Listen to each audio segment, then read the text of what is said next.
I'm Matt Shoemaker. Welcome to Tech Forum.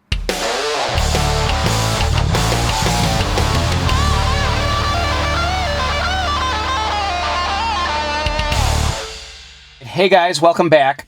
Today we're going to do a deep dive into various aspects of the screen, programming, a bit of the nav, and just to kind of give you guys an idea of what it's like to live with the car day to day and what it's like to have all of the functional components in the car operated through the screen.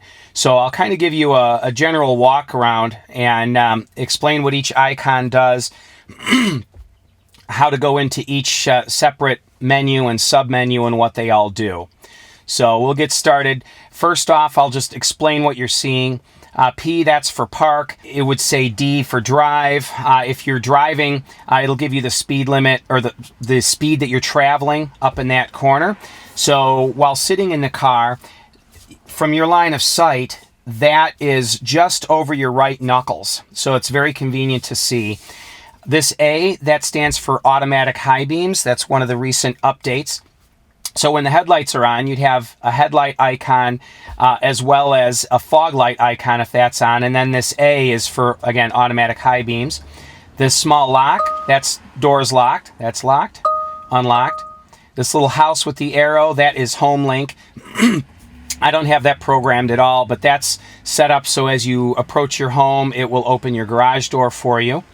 Obviously Bluetooth, LTE. So the Tesla T puts you into a couple of different things. This information about your car, and then these various Easter eggs. So the Mars Easter egg, it puts you on the surface of Mars, and you're now a little Mars rover. As you drive, it leaves tracks on the surface, and you can zoom way out or zoom way in just like you can on the normal Earth view. So kind of neat. And when you go back in, now the car shows up as a spaceship.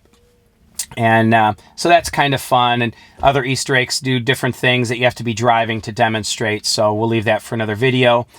At the top of the screen here, those are driver profiles. And myself, my wife, obviously valet mode. And you can go into driver profile settings here where you can add a new driver and their profiles. So that's how that works. Over here, the exclamation point. That denotes any problem areas that the car is sensing. So if you glance over here, charge port door needs service. In my previous video, I mentioned that there's an issue with the charge port door on early Model 3s. A new door is on order. They're going to replace it sometime next week. So, but also it's low on washer fluid. So if we tap on that icon, we get the warning, charge port door needs service, and also that the windshield washer fluid is low. So that's what that is. Obviously the temperature and the time of day. Coming down here, this is radio volume, and I'll get into that when I get to the radio. But that's back window defrost, front window defrost, seat heat for the passenger seat, seat heat for the driver's seat, and if you touch these, it's warm, medium, cool. And obviously the climate control here, phone, music, and quick controls for the car. So we'll run back along the bottom here. Rear defrost, on off, front defrost, on off, on cold, then on hot and off. So if you go into the climate control, I'll probably dive deeper into this in a later video, but this is self-explanatory here. That is defrost. This is front vents, and that is obviously the footwell. I've had a couple questions about, are there vents for your feet? Tesla does such a good job of explaining the dash vents, and so do the other reviewers, that people are confused if there's foot vents, and there are. So, but we'll go deeper into the climate controls on another time. The seats, nice icon that comes up there, or graphic, to set seat heat for all 5 seats. Even the center rear seat has heat, so that's kind of nice. So, let's see here. Going over cell phone icon. So I don't have my phone connected right now, just for privacy reasons, but I could connect there, go into the dialer, and I could dial. Well, my phone's not connected, but I could dial from the screen. Could go into my contacts or recent phone calls that were made. So music, and the radio on this thing is, I'll do another video on the stereo, but the stereo's phenomenal. So, but basically you hit the music icon, that brings up the current radio station. And if you hit it a second time, it drops. So, but if you touch and drag up, it'll give you a list of quick stations that you can go to. If you drag it all the way up, it'll give you a complete list of stations that you have programmed in. You can see I'm not a big radio listener. I don't really have, I only have a couple radio stations programmed in. There's a quick button here. That brings up radio, which we're currently in, streaming, tune in, radio, streaming, tune in, phone, and USB. So we'll select USB. That brings up favorites, artists, genres, various folders, albums, or songs. So you can open an album and go into Weird Al. And there we've got Weird Al Cavity Search playing. So the sound system in this car is beyond anything I've ever heard in a production car before. We can go into that in another video that I can explain the sound system in depth. I used to be into very high-end competition car audio at a nearly pro level, and I have to tell you, nothing else that I've heard in any other production car compares to this. So, but let's see here. We'll go into tune in. So tune in, various, you can see podcasts, local radio, let's see, streaming. So you've got various categories. I think it's interesting that you can select favorites that other Tesla owners have, but, typical genres. And let's see, close that down. Now, here in the quick controls, this is for most anything you want to do in the car. So if you need something out of the glove box, it's accessed through the screen with 2 taps. Quick controls, glove box, and that opens the glove box. So I would prefer having a single icon on the screen to open the glove box rather than requiring 2 separate taps, but it's not a big deal. Lights. So here you have the headlights. I have the headlights set for auto, but you can obviously just turn them on, set it for parking, or have them all off. Fog lights, that's pretty self-explanatory, on and off. Auto high beam, you'll notice that icon I pointed out earlier disappeared because I turned off the auto high beams. But turn it back on. Once the lights, the auto high beams are required, the auto high beam icon will come back on the screen. So dome lights, obviously they're set for auto, but you can turn them on or off. Ambient lights, I'm not an ambient light person, but footwells, doors, they come on. Locks. Now, this isn't locking and unlocking the doors as in each individual door. Those are controls on the doors. This is what we have set up to unlock the car. So these are the 2 key cards that Tesla gives you, and I can run through that in another time, but credit card size RFID card, those are the ID numbers of each key card. So, and those key cards, should you lose a key card, they're $10 for a replacement from Tesla, but you can program or deprogram a key card for use on this screen.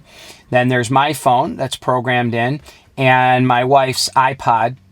Her phone isn't programmed to the car, but her iPod functions as a key fob, so that's what she uses to get into the car. Display. So again, somewhat self-explanatory. You've got day mode, which it's on automatically because it's light out. Night mode darkens everything. We'll go ahead and show you what the map looks like. And so let's see here. Display. Go back to auto. Now, when it comes on in the sun, you'll notice that the brightness, it's slowly hunting for an ideal brightness level based on the ambient light. And in bright sun, I've seen it as high as 98%. When it's somewhat overcast, I've seen it down at 28 to 30%, but it will gradually creep, hunting for the right amount of brightness. Screen clean mode. That's so that you can wipe off the screen. You can look for dust and wipe off the screen when you hit that. So it's just blacks out the screen. Not sure if this is coming through on camera, but it says press and hold to exit. So you press and hold that for 3 seconds and it turns everything back on. So now we go down to driving. And acceleration, the default is standard. Chill mode is basically just slightly slower, softer throttle response at the pedal. If you floor it, it will still give you full power, but not as abrupt. And it adds a bit of exponential curve into the gas pedal. So if, say, at 50% throttle gas pedal movement, you don't get 50% power like you do in standard, it's a lesser percentage. So, and as you get higher and higher, you get more and more. And it's a non-linear rate of relation between throttle pedal and motor power. That's what chill does. For my wife, I have it set in chill mode. She doesn't like how abrupt the standard mode is. Steering mode, comfort, standard, and sport. All it does is change the weighting at the steering wheel. I have it in comfort, as you can see. You know, honestly, it doesn't add or take away road feel depending on where you have it. It just adds weight to the steering, so it's a matter of preference. I choose comfort. Regenerative braking, standard gives you much regen when you let the gas pedal off, throttle pedal, or accelerator pedal. As you let off the accelerator pedal in standard mode, you get a heavy amount of regeneration. The regen slows the car down and recaptures that kinetic energy into electrical power back into the battery. So standard gives you harder regen. Low is a more gentle regen. Creep mode. What that is it with it off, when you are at a dead stop and your feet aren't on the pedals, the car will sit. When you turn creep mode on, it behaves like a normal gasoline car with an automatic transmission where you let your foot off the brake and the car will slowly creep forward. Now, slip start. Let's activate the car here. Slip start, you'll see it says slip start enabled.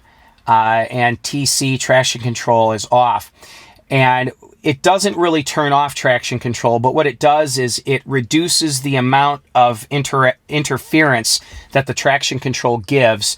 So if you're in the manual, it tells you that if you're stuck, if you're in mud or in snow, and you want a little bit of wheel slip, you can turn on slip start. I've also found that in the rain or driving aggressively, if you want the car to, the rear end to step out a little bit, throttling it hard in a corner, turning on slip start helps. Again, it does not turn off traction control, but it reduces its interaction or interference into your driving. So next, obviously, autopilot. You can turn on auto lane change or auto steer. In our future video on autopilot, I'll get deeper into this, but the quick explanation, auto lane change, with that off, if the autopilot's on, in order to change lanes, you have to turn off autopilot and manually change lanes. With that activated, when you are driving in autopilot on a multi-lane expressway, you can turn the turn signal on and the car will automatically look for cars in that lane. It will change lanes for you and turn the turn signal off for you. So that's auto lane change. Auto steer is essentially autopilot. What auto steer does is it couples the traffic aware cruise control that the car always has active and adds automatic steering. So, and you can see when you turn it on, it gives you this explanation that says that auto steer is in beta, which means it's in test, and that you are taking some risk on your own by activating it. So you have to agree to that. Now it allows auto lane or auto steer to function. Cruise following distance, that will change the amount of distance between you and the car ahead of you. You'll see that that's changing.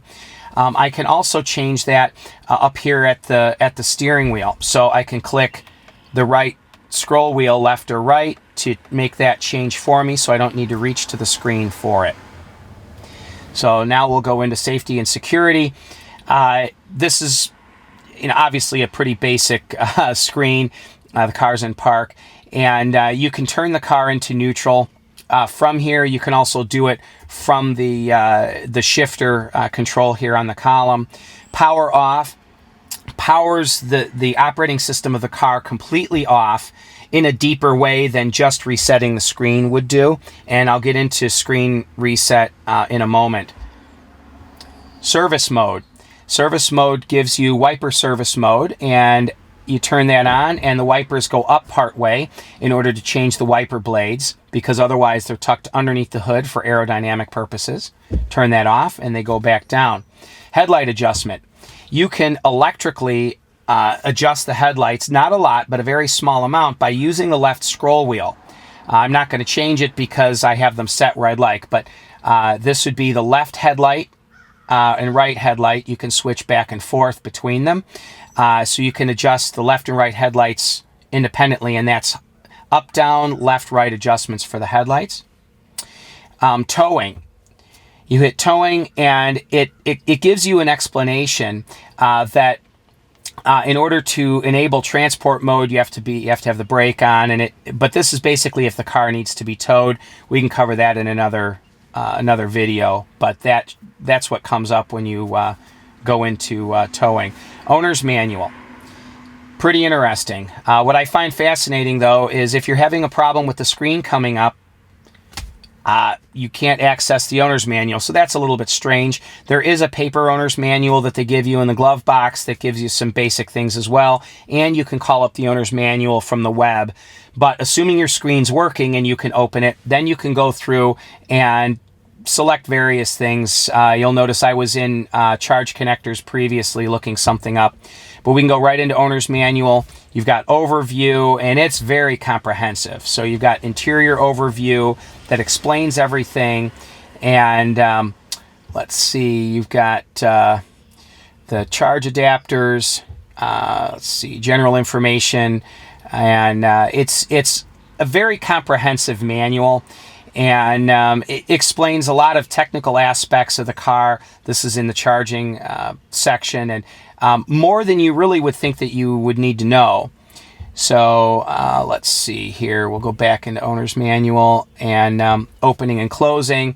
So you've got, again, seating and safety, driving, autopilot, using the touchscreen. There's far more than I can go into in this one video. Maybe I'll do another video just purely on the owner's manual, but I just wanted to give you guys an idea of what the owner's manual has.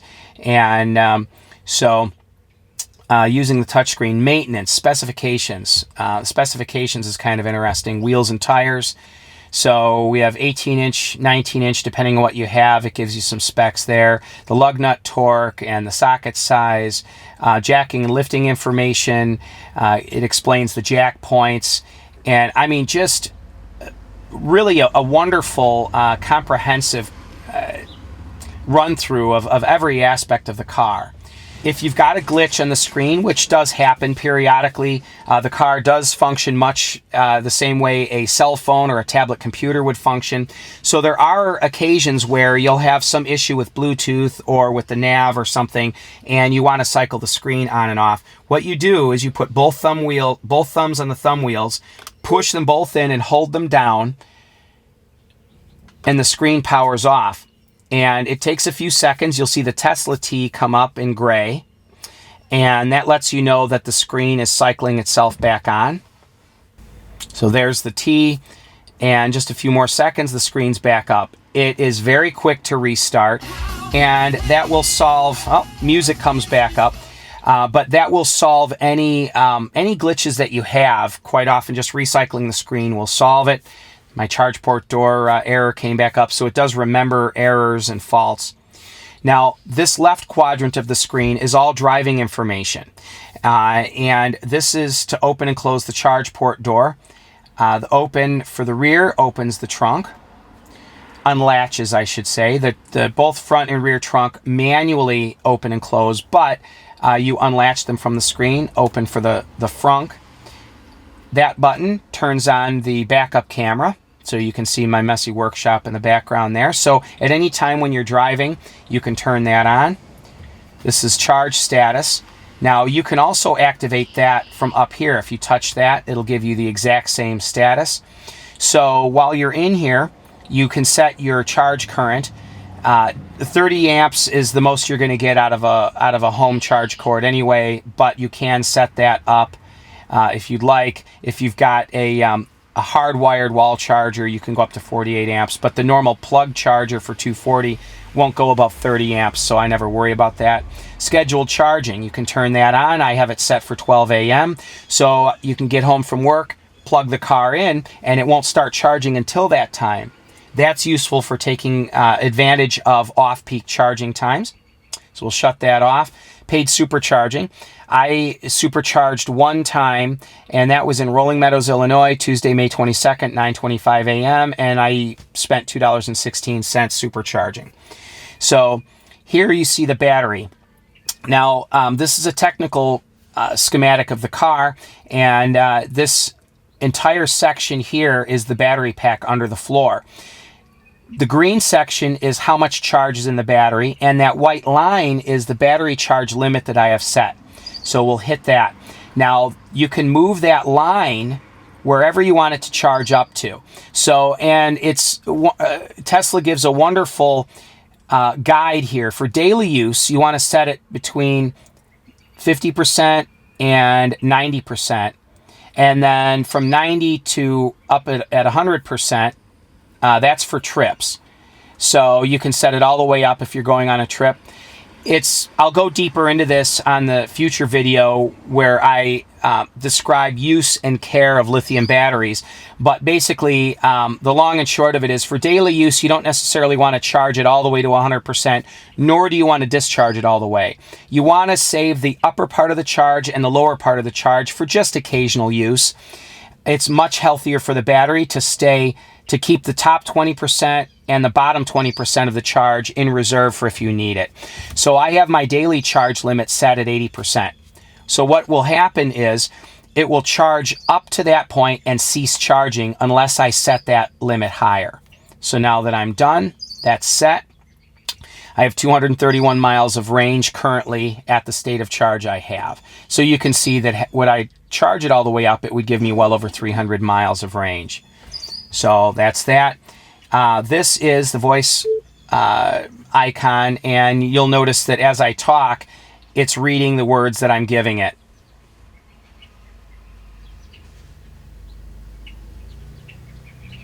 So it gave up. It wants to try again because what I spoke, the voice recognition there was nothing for it to recognize. This is for the wipers. That brings up this icon. You hit that and it turns the wipers on. That's low speed intermittent. This is faster intermittent, as in less pause between each wiper stroke. That is continual wiper action on slow, continual wiper action on high, and auto that senses moisture on the windshield and will auto wipe accordingly. Hit it again and it's off. So we swipe over here. This is your usage, basically. You see I have 4,324 miles on the odometer. This is since the last time I charged the car. Miles driven, kilowatt hours used, and watt hours per mile. This is since 10:14 a.m., which is the last time I drove it. Since then, 0 miles, 1 minute, 0 watt hours per mile. And then both of these categories here, these three you can set. This you can reset if you'd like, so we'll reset that. Long-term efficiency, I can reset that, but I can also rename it. So I could call it anything I want. I just choose to never reset that and call it long-term efficiency. So this would be basically since the moment I bought it, and I'm going to leave that for the life of the car. So I've got 4,324 miles in the car. I've used 895 kilowatt hours of energy, which gives me 207 watt hours per mile. I'll explain that more in another video. And then the upper is the same, but I've named this today. So every day I go in and I hit reset, and that will reset my use for the day. So if I hit reset now, it would zero everything out. But for today, I've put 29 miles on it. I've used 7 kilowatt hours at a very high energy usage of 255 watt hours per mile. That's very high because I was doing some 0 to 60 testing, so used more current than I normally use. So that pretty much explains everything. When you first activate the car, you do get a number of, on older cars, what they would call idiot lights that come up and are across the top of the screen there, but those are things like warning indicators, and but that's an overview of the screen, the menus, the sub-menus. A couple other things. So you've got here settings. So you can turn on or off Trip Planner, and they explain it here. Trip Planner will add stops at superchargers if charging is needed to reach your destination. If you have that off and you set nav, it will just set the nav to where you're going. If you turn that on, it knows if you're going to run out of charge before you get to your destination, and it will automatically route you through a supercharger. It will also give you the ideal route preferences, and that leads me to the second selection here. Online routing. Online routing generates optimal routes and takes real-time traffic conditions into account while navigating. So with online routing, you not only have the ideal route from a charging standpoint, i.e. should you stop at one charger and go the rest of the way, or should you make 2 shorter stops at 2 different charging stations to get to your destination? Trip Planner will give you that. But online routing will also give you traffic information and will route you according to traffic. You can set to reroute your destination if it saves you more than whatever you have it set for, more than 10, 15 minutes, then it will do that. You can turn on or off to avoid ferries. There are no ferries in the middle of the country, so I'm not worried about that. You can make it avoid tolls. It's faster to go up tollways, so I use the tollways. Always show estimated round trip energy. When that's on and you have a destination set, on the right side of the screen where your navigation information comes up, it will tell you your estimated round trip energy. So not only how much you're going to use when you get there, but how much energy you're going to have left should you make a round trip without charging. That's very useful. Go back to the screen here. This gives us the location of superchargers, and there aren't very many in my nearby area, so I'd have to zoom way out in order to see them, but it does give you a listing here, and if I were to touch one of them, it would automatically give me a route going to that supercharger. It tells me 24 miles away, 43 minutes. It also tells me that I'll have 67% charge when I arrive at that supercharger location. So I'll cancel that trip. This icon here, this world or globe icon, can take you from Google Earth to the normal, what I call cartoon GPS image, and back to Google Earth. You can rotate, you can zoom in and out of Google Earth, and so very useful. You can zoom in to the point that you can see cars and individual driveways should you so choose to do that. The next icon is a little traffic light. You hit that, and that tells you traffic information, such as over here, you can see near this intersection,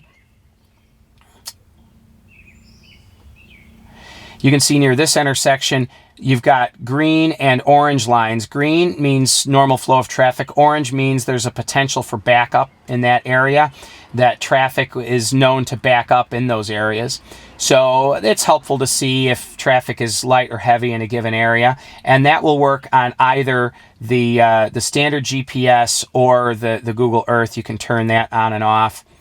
So up here you've got zoom out or zoom in, but again you can pinch to zoom if you choose.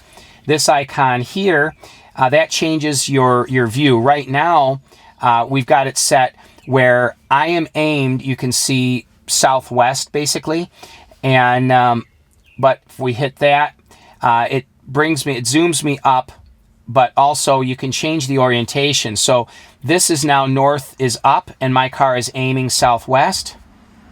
This puts the map oriented always ahead of where I'm driving. And then when you're navigating, you'll get another selection, and that's a zigzag line, and that will freeze the map in one location and show your car driving around the map at that point. So I think that pretty much covers everything on the screen. Not the most exciting video, but definitely informative, and many people have asked me questions about how to use the screen, and in my initial video I didn't want to cover much having to do with the screen because so many reviewers have covered it in the past, but I've begun to realize that a lot of people really don't know much about the screen and how it works, and so I may as well give my walkthrough of everything related to the screen, the nav, all of the different icons and functions. And so I'll be doing future videos that will hopefully be more engaging than today's boring video, but hopefully this was at least engaging enough for you guys to get a feel for what's going on with using the screen, all the technical aspects of it. So anyway, have a great day, and we'll see you in the next video. Go ahead and click the subscribe button down below. Subscribe to the channel, and you'll get updates on new videos. Thank you.